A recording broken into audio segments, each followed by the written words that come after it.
Hi, this is Shoalwater Bay Marine Park, just near Rockingham, Western Australia. This is about, I don't know, 5-10 minutes from home.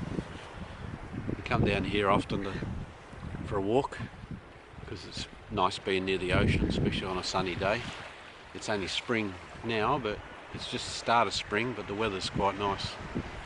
And blue sky always makes you feel good, so I just thought I'd come down here and have a bit of a chat about relationships again.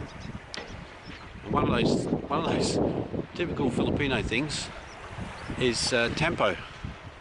And Tampo is where everything seems to be okay, and then all of a sudden it isn't.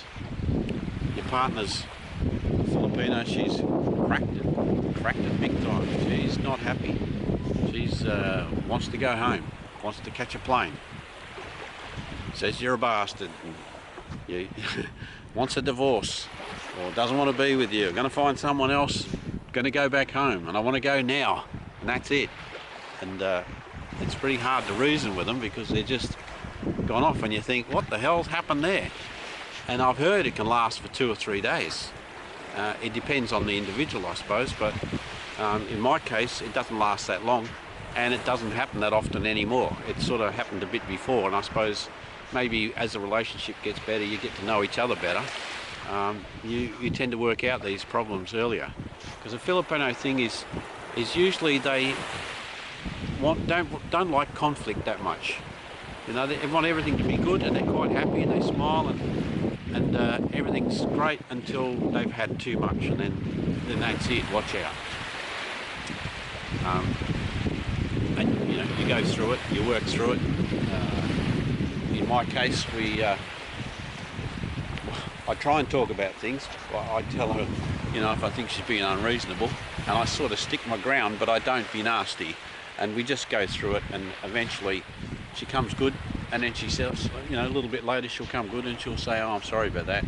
Just, she's not quite sure why it happened, but it happens sometimes. And I know it happens with women, you know, in general, but not quite like the Filipino way. It's a little bit different. And you know, it's this, maybe it's this, you know, the way they're brought up. They're taught to respect their husband, and you know, it's not just do what they say, because you know, that's pretty ignorant of me to be making her do what I say, or pushing my will on her all the time, and not caring, which I do care a lot, and I do consider. But as a male, us males do sometimes, we tend to be a bit ignorant. We tend to not realise that we've upset them, or we open our big mouth without realising it, and this will happen. So be aware of it. It's not the end of the world. You think it's the end of the world because of the attitude they give you, but it'll pass, and when it's over, and it's all good. It's all good. And I think we're lucky. We don't have too many problems nowadays. After 5.5 years of living together, we get on pretty well. But I just thought I'd bring you down, talk about this a little bit, and bring you down to have a look at what I've got. It's really nice to see, and that's Penquin Island. Beautiful place. Thanks for listening. Thanks for watching. Talk to you again soon. Bye.